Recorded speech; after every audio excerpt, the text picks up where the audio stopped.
Welcome to the MYFL podcast. We've created this safe space to discuss everything female. Now more than ever, it's important to have these conversations about female health and well-being.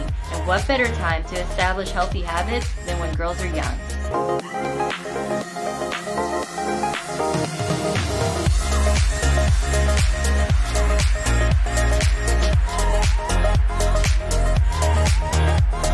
My name is Meriden Lord, and in this podcast, we're going to introduce you to our mission and our personal puberty stories to get the conversation started. So this started off as an idea. Really, it was a phone call. There was no elaborate plan, manipulation, PowerPoints. Quite literally, it was a phone call.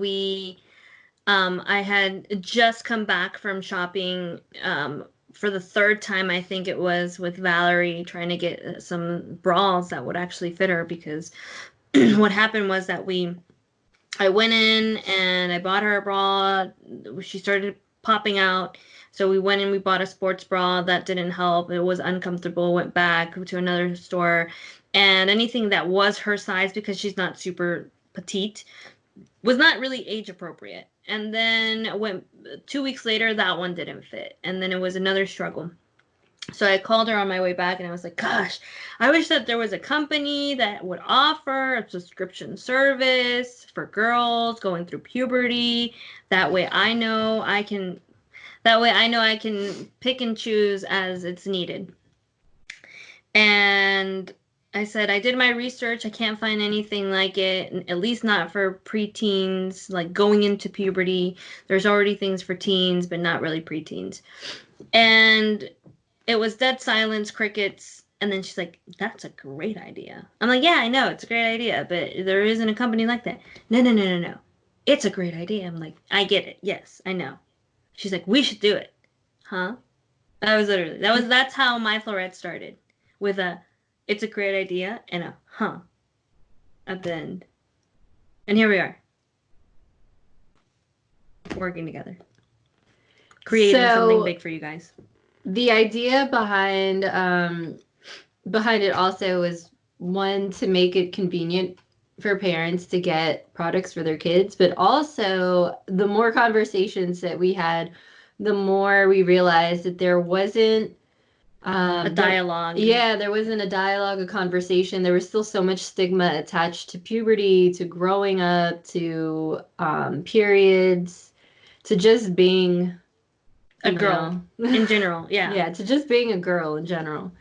And then it was like, how much information do you really want to share out front with your little girl? That's like, at this point, Valerie was 8, right? So how much information do you really want to share? Do you want to give her the full detail? Do you want to give her bits and pieces as she goes? So that was another struggle with me, because it was either you knew all or you knew very, very little. And that was a conversation that Mariden and I had at the very beginning, where, what did we know? Like, what did we know at her age? Well, not necessarily at her age, but I started when I was 10. How old were you?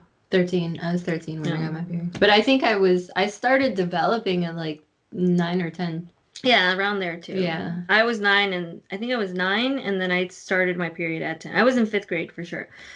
And I knew absolutely nothing about it. My mom never had a conversation. I didn't know what it was. I didn't know it existed. I was playing Barbie still with my Ken dolls and my Barbie house. So I knew nothing about it.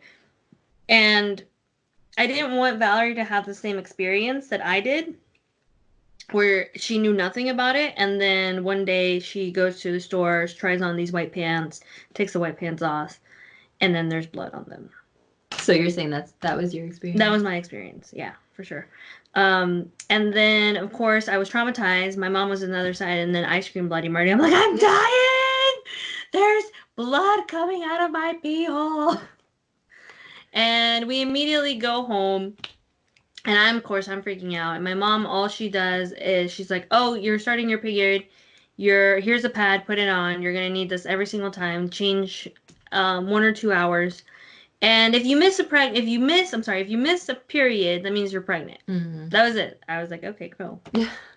All right. No pressure. Yeah, no pressure, for sure. Or you're dying. Or I'm dying. Yeah. And again, no, there's so much stigma behind it, and especially in the Latino community. I don't think that it's open. It's still not Yeah, really it's not open. It's not something that you have openly, right? And it's looked at also kind of negatively, right? Like, oh, it's kind of the beginning of the end and all the problems that come with it. Yeah. So that was, that was mine. And then again, I wanted Val to have an open conversation with me with what was going on. And I remember being 13 and I missed a period. I missed one period and I was pretty on point. And I remember going back and telling my mom, like going home, dreading telling my mom that I was pregnant because I had missed a period. Taking in mind, at this point, I hadn't even done anything, like nothing at all. Like it hadn't even just, like I had a crush. I think I was in 6th grade or 7th grade. I had a crush on a kid. I don't really even remember his name, but he had blue eyes. That's what I do remember. So I go back and I tell my mom, and I'm like, Mom, I think I have my period. I think I'm pregnant. Got the beating of my life. Went to the doctor. Went to the OG, and they're like, well, her hymen's still intact, so we don't know what she's talking about. And I was like, my mom told me that if I ever missed a period, I was pregnant. And that's when the doctor, which I still see her till this day, she was like, no, sweetheart, that's not how it works. You're going to have lots of missed periods throughout your life. And I promise you, it's not because you're pregnant. Well, at least you talked to your mom about it. I remember when I got my period, I was like, I didn't really, like, I knew about it already, right? Like, I had already had a class on it, like a conversation, but I was still like, didn't really know how to communicate, like, this is what's going on. I was so bashful about it. It took me like half a day to tell my mom. I was just, at least you know. Yeah, I tried and then on you some got the white beating of pants your in life. That's a rough introduction to. Yeah, for sure. So I never had a Puberty. real, smooth sailing where everybody was like, "Hey, kids, like we're gonna talk So about the you never period." had like a class or anything, like nothing at No, all. no. Sex ed See, I didn't had even a come class. until like It 6th grade. wasn't really like sex ed. I was in 3rd grade. I was 9 years old, and they separated the boys and the girls, and they basically just explained what. It was literally just one afternoon, and they were like, "Okay, you guys are going to be starting going through some changes, and this is what you can expect. You're going to get your period. Like, this is, around how much blood you're going to bleed, and blah blah blah." And they also went through like shaving and deodorant, and everybody got their little packs, their little samples. um their little samples of stuff. And that was 3rd grade. Yeah, And no, we didn't have that. then middle school we had a health class that was, I don't remember how many classes that was. Oh yeah, we had sex education in 7th grade. And then Probably again even 8th in grade. again in 10th grade, which is where they started talking. No, they started talking about STDs in middle school. But then they really went into it in health class, which was 10th grade. Yeah. We did a health education in 6th grade where you had the banana and you did you the condom. I don't remember the banana. And we had the banana. That was very awkward. That's the only thing I really do remember about that class. Just the banana, and like I don't think I was even able to eat a banana like for 2 years. I just can't say banana again. But yeah, no, we didn't have that class, and after that, my mom just never really talked about it. Mm-hmm. Like she would always have the worst periods ever, and I was just like, "What's wrong?" She was like, "I don't know," and I was like, "Okay, cool, yeah, that works." Yeah, I remember having problems with my periods. I realized when I was like 15 that they weren't exactly normal, like because I would have them where I would be spotting for weeks and then I wouldn't have a period, and then when it came it was just like a monsoon. Oh, that's lovely. Yeah. Yeah, it's horrible. Mine wasn't like that. And then I started to realize like this is probably not normal. What's supposed to be going on. And by that time, I was able to have the conversation and like go to the doctor or have the conversation with my mom and then go to the doctor.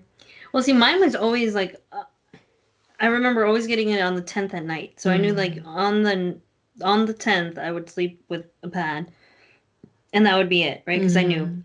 But mine would last like 7 days, and it would be like one day of like, oh, this is cute, and then 6 days of like, oh my god, no, So- 5 days. Sorry, 5 days of like, I don't even know how I'm alive. And then that 6th day, which would be the 7th day, right? then it would go back to like, okay, and then it would stop.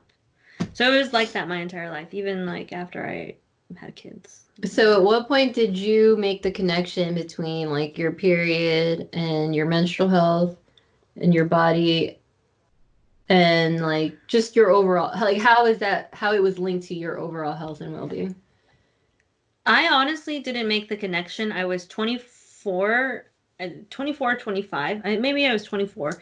And I went to a new doctor that was closer. And again, I guess my previous doctor actually had seen me so long that everything was just normal. But then when I went to this new one, we start coming up and she starts talking to me and she's just like, that's not normal. And I'm like, what do you mean that's not normal? She's like, no, your periods are supposed to be like this. You're supposed to be light. You're only supposed to have like this. You hold a lot of your weight in your gut. You know, you have mood swings, acne. You have all this other stuff that's really not supposed to, like, your period is, yes, you're supposed to have a period, but you're not supposed to have all these side effects with it. So then that's when I really started wanting to know, like, why have I been told that this is normal my entire life? Yeah.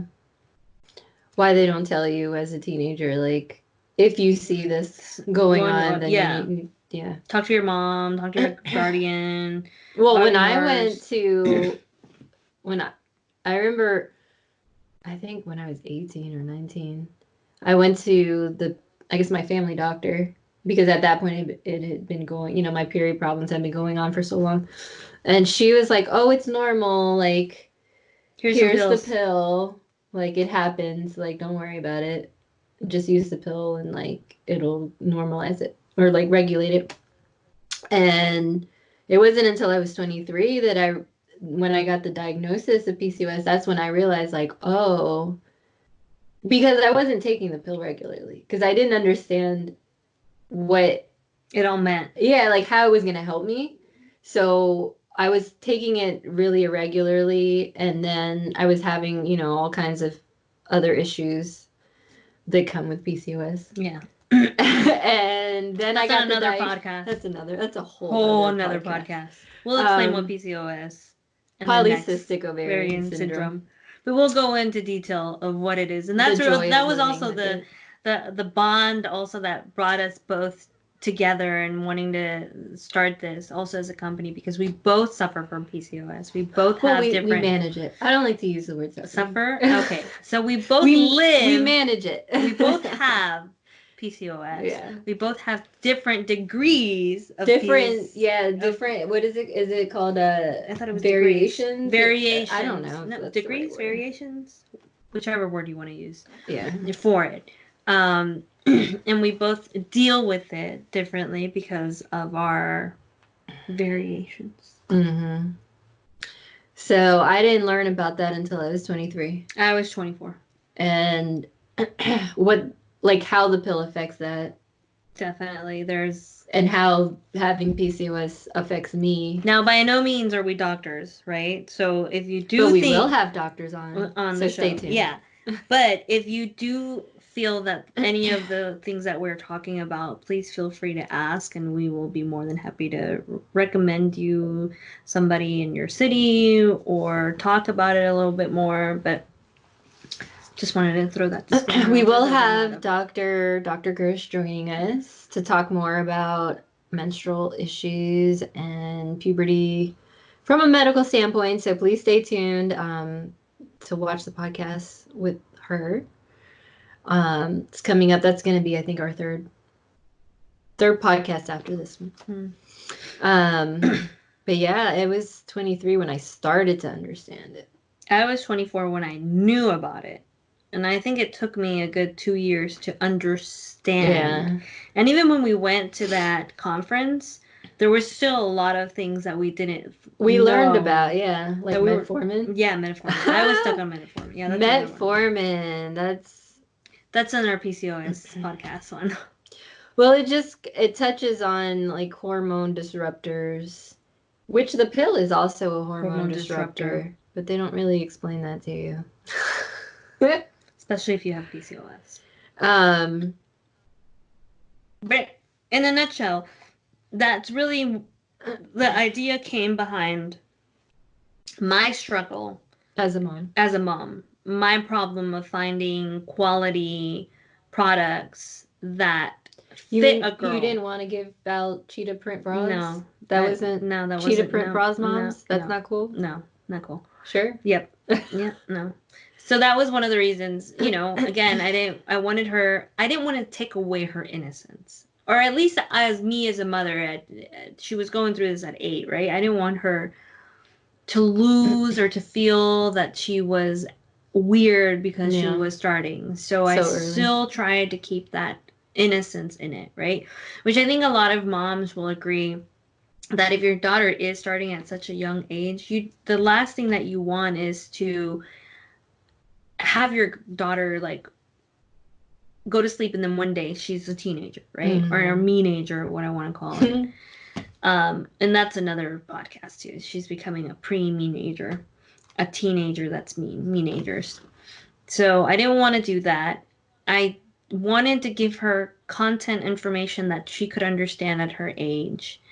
And I also wanted me being the helicopter mom that I am, which I can be, I also wanted to monitor what was going on in her body in a way that she could explain it, right? She's very artistic.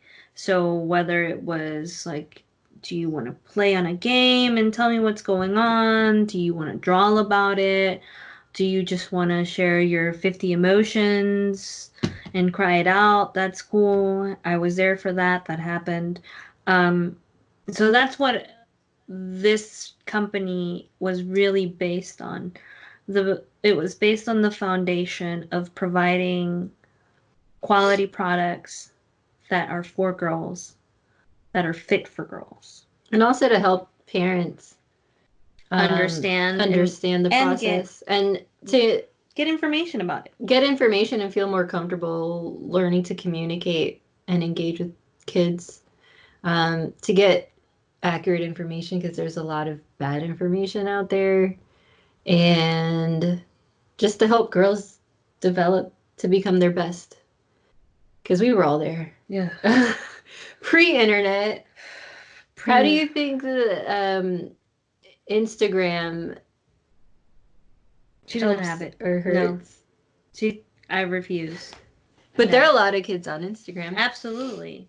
I mean, when I remember when we opened the company and I started doing a search, and the only two things when I typed in breast, right? Like there was nothing about development or anything like that. It was breast augmentation and breast cancer. And I remember somebody mentioning that their granddaughter found a bump, which happened to be her breast bud. And she thought she had breast cancer. And it's like all the information that's out there, of course she would think that it's breast cancer. Of course, like she wouldn't know what's going on. And the only thing that's out there is kind of negative. So we're trying to put a twist, a positive twist to it. In the sense of, let's not have a heart attack because you had white pants on, you tried them on, and you had a period. B, let's avoid getting the beating of your life because you thought you were pregnant because you missed one period. C, are we on C? Yeah. Mm-hmm. C, let's not try to be, I don't want Valerie to be 24 years old or 23 years old before she really starts understanding her period. Mm-hmm. And moms, this is E now. Is this E or D? D? D, sorry. D, we're trying to make this a place where if you do have questions, we'll have experts on here, we'll have doctors on here, we'll have personal experiences that you can base your conversation on. You can laugh, you can cry. It's okay. If you have 50 emotions, you can cry them out. We've had those too. Yes. But as our first initial podcast of 2020, another decade. Yes. We have more to come. That's all I can say. So stay tuned. Till next and time. we'll see you next time. Thanks for joining. Bye. If there are any topics you would like more information about, please leave us a comment below. And of course, hit the subscribe button and click the bell to be notified of new episodes.